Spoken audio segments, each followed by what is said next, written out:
अगर तुम YouTube पर लगातार शॉर्ट्स अपलोड कर रहे हो और हर शॉर्ट्स पे 10, 50, 100 ऐसे करके व्यूज आ रहे हैं, या फिर भिखारी के नाम पर 2, 3, 5 व्यूज दे रहे हैं, तो तुम ऐसे गलती को कर रहे हो जिसके बारे में तुमको भनक तक भी नहीं है कि क्या गलती कर रहे हो तुम, जिसके कारण तुम्हारे शॉर्ट्स पर व्यूज नहीं आ रहे हैं। तो इस वीडियो में 8 ऐसे रीजंस बताऊंगा जो तुम बार बार और लगातार गलती करते हो। Number 1 reason is shadow banned IP address. आपने एक न्यू यूट्यूब चैनल क्रिएट किया और उस पे शॉर्ट्स अपलोड करना शुरू कर दिए हो। पहला शॉर्ट्स अपलोड किया, दूसरा शॉर्ट्स अपलोड किया और तीसरा शॉर्ट्स भी अपलोड कर दिया। ऐसे करके 10-5 शॉर्ट्स अपलोड कर दिए, लेकिन व्यूज 0, 1, 2, 3, 0, 4 ऐसे आ रहे हैं। तो इसका मतलब है आपका अकाउंट किसी ना किसी शैडो बैंड आईपी एड्रेस से जुड़ा हुआ है और इसी वजह से आपके शॉर्ट्स पे व्यूज नहीं आता है। उसका मेन कारण है यूट्यूब का स्पैम और ट्रस्ट सिग्नल, जो आपके शैडो बैंड आईपी एड्रेस को ट्रैक कर लेता है और आपकी वीडियो को शॉर्ट्स फीड में भेजना बंद कर देता है।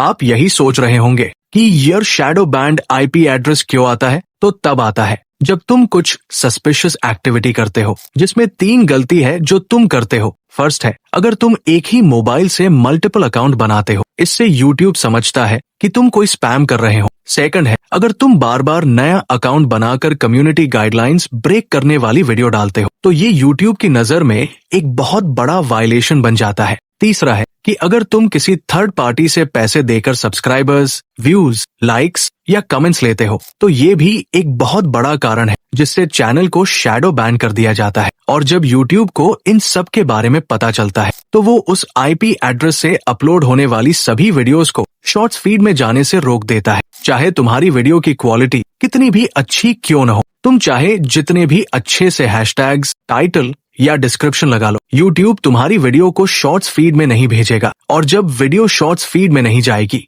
तो व्यूज आने का कोई भी चांस ही नहीं है। तो इससे कैसे बचें? इसके लिए तुम वाईफाई या किसी दूसरे मोबाइल का डेटा यूज करके एक नया अकाउंट बनाओ और उस पर अपनी शॉर्ट्स वीडियो अपलोड करो। अगर तुम्हारे पास दूसरा मोबाइल या वाईफाई नहीं है, तो कोई ट्रस्टेड वीपीएन का यूज भी कर सकते हो। Number 2 reason is using new account. अगर तुम न्यू अकाउंट क्रिएट कर लिए हो और उस अकाउंट को कुछ दिनों तक यूज नहीं किया है, कोई एक्टिविटी वगैरह नहीं किए हो, जैसे कि वीडियोस देखना, लाइक करना, कमेंट्स करना, तो यूट्यूब ऐसे अकाउंट को बॉट समझने लगता है और ये सोचता है कि ये अकाउंट स्पैम तो नहीं कर रहा है। जब तुम नॉर्मल अकाउंट पे शॉर्ट्स अपलोड करते हो जिस पे तुम यूज किए हो और उस पे शॉर्ट्स अपलोड करते हो, तब यूट्यूब उस शॉर्ट्स को कुछ लोगों के पास भेजता है टेस्ट करने के लिए। और यही चीज जब तुम न्यू अकाउंट पे करते हो जिस पे कोई एक्टिविटी नहीं की हो, तो यूट्यूब उस अकाउंट को बॉट समझ लेता है, या फिर यूट्यूब को ऐसा लगता है कि तुम स्पैम कर रहे हो, इसलिए तुम्हारे शॉर्ट्स को एल्गोरिदम टेस्ट करने के लिए भेजता ही नहीं।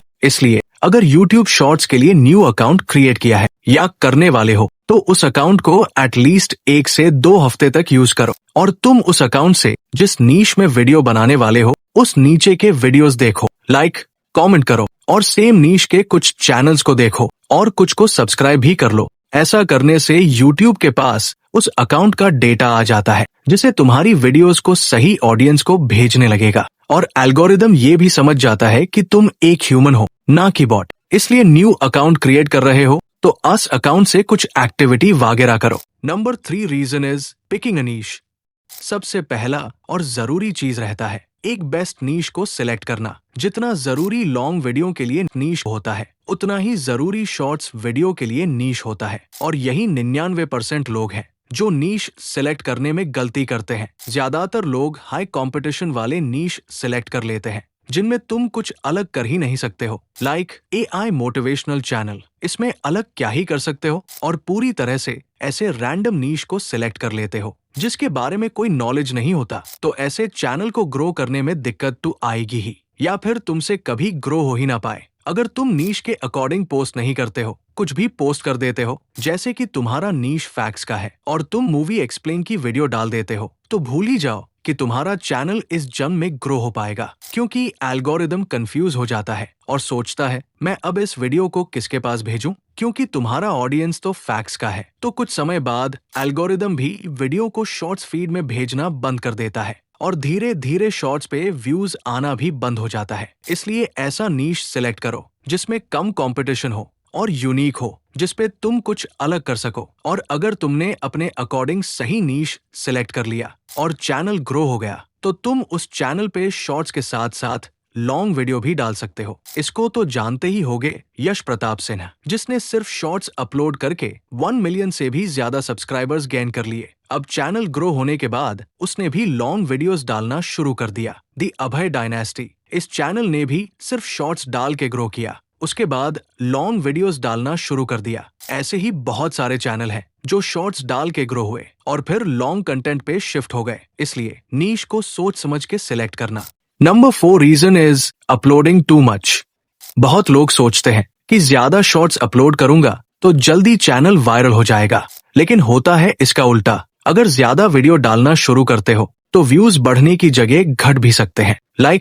जब आप दिन में सिर्फ एक वीडियो डालते हो तो आप उस वीडियो को थोड़ा टाइम देते हो, जिससे एल्गोरिदम उस वीडियो को कुछ लोगों के पास टेस्ट करने के लिए भेजता है और डेटा कलेक्ट करता है और पता करता है कि वीडियो किस चीज के बारे में है और कौन देख रहा है। उसके बाद एल्गोरिदम ऐसे ऑडियंस को सिलेक्ट करता है जो इस टाइप का कंटेंट देखता है, देन उस वीडियो को एक्चुअल ऑडियंस के पास भेजने लगता है। लेकिन जब एक ही दिन में मल्टीपल वीडियोस डालते हो तो एल्गोरिदम को ज्यादा वीडियोस को एक साथ टेस्ट करने के लिए भेजना पड़ता है, जिससे डेटा बहुत ज्यादा हो जाता है और कभी कभी इतना ज्यादा डेटा हो जाता है कि एल्गोरिदम कंफ्यूज हो जाता है, जिससे एल्गोरिदम सही ऑडियंस तक वीडियो को भेज नहीं पाता, इसलिए व्यूज कम आने लगते हैं। इसलिए अगर न्यू चैनल है तो पर डे एक ही शॉर्ट अपलोड करो। यही बेस्ट तरीका है शॉर्ट्स पे व्यूज लाने का। शुरुआत में हो सकता है कि कम व्यूज आए, लेकिन जब आप रेगुलर शॉर्ट्स क्वालिटी के साथ अपलोड करने लगोगे तो एल्गोरिदम खुद ही सभी शॉर्ट्स वीडियोस को ऑडियंस के पास भेजने लगेगा और व्यूज भी अच्छे आने लगेंगे। Number 5 reason is using incorrect tags. जैसे लॉन्ग वीडियोस के लिए टैग्स जरूरी होते हैं, वैसे ही शॉर्ट्स वीडियोस पे अच्छे व्यूज लाने के लिए अच्छे से टैग्स भी यूज करने आने चाहिए, तभी शॉर्ट्स वीडियो सही ऑडियंस तक जा पाएगी। बहुत से लोग शॉर्ट्स तो अपलोड कर देते हैं, लेकिन टैग्स में कुछ भी लिख देते हैं, जैसे shorts, YT shorts, shorts video. लेकिन ऐसे टैग्स यूज नहीं करना चाहिए। इसके लिए एक तरीका है जिसे तुम्हें फॉलो करना होगा। सबसे पहले जिस नीश में शॉर्ट्स बनाते हो उसे 3 कैटेगरी में स्प्लिट कर दो। फर्स्ट है पोस्ट स्पेसिफिक टैग्स, दूसरा नीश स्पेसिफिक टैग्स एंड तीसरा ब्रॉड टैग्स। अब इसे कैसे यूज करना है एक एग्जाम्पल लेकर बताता हूँ। मान लो मैं फिटनेस नीश में शॉर्ट्स बनाता हूँ, तो पोस्ट स्पेसिफिक टैग्स में वो चीज बताना होता है जो शॉर्ट्स में बताने वाले हो। अगर मैं शॉर्ट्स वीडियो में बाइसेप वर्कआउट के बारे में बता रहा हूँ तो मैं टैग्स में यूज करूंगा bicep workout, bicep curl, big bicep tips, best bicep exercise. अब नीश स्पेसिफिक टैग्स में वो टैग्स देना होता है जिस नीश में आपका चैनल है। मेरा फिटनेस का चैनल है तो मैं यूज करूंगा फिटनेस, बॉडी बिल्डिंग, हेल्थ, ये सब डाल सकते हैं। अगर आपका चैनल किसी और नीश में है, जैसे गेमिंग में है तो गेमिंग से रिलेटेड डाल सकते हो, फाइनेंस में है तो फाइनेंस से रिलेटेड डाल सकते हो। अब ब्रॉड टैग्स में आप जनरल टैग्स डाल सकते हैं, जैसे viral, YT shorts, viral shorts, shorts, shorts video. आप हर कैटेगरी में से 3 से 4 टैग्स यूज कर सकते हो। इसके अलावा फालतू के टैग्स मत यूज करना। Number 6 reason is using irrelevant hashtags. अगर आपको लगता है कि रैंडम हैशटैग्स ट्रेंडिंग यूज करने से कुछ बूस्ट मिलेगा तो गलत सोच रहे हो। यूट्यूब शॉर्ट्स को पॉपुलैरिटी से ज्यादा रेलेवेंस के आधार पर रैंक करता है। मतलब यूट्यूब एल्गोरिदम ये नहीं देखता कि किस वीडियो पर पहले से कितने व्यूज है, बल्कि वो ये देखता है कि जो शॉर्ट्स तुम बनाए हो वो ऑडियंस के लिए के रिलेटेड है कि नहीं।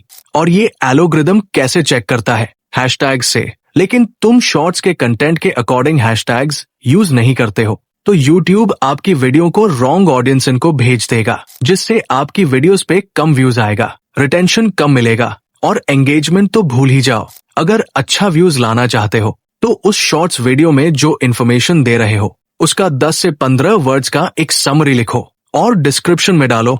और हैशटैग्स वही तरीका यूज करना जो मैं पहले बताया था कि टैग्स कैसे यूज करना है। यहाँ पर मैंने लिखा है, यहाँ पर पुश करके देख सकते हो। Number 7 reason is view to swipe ratio.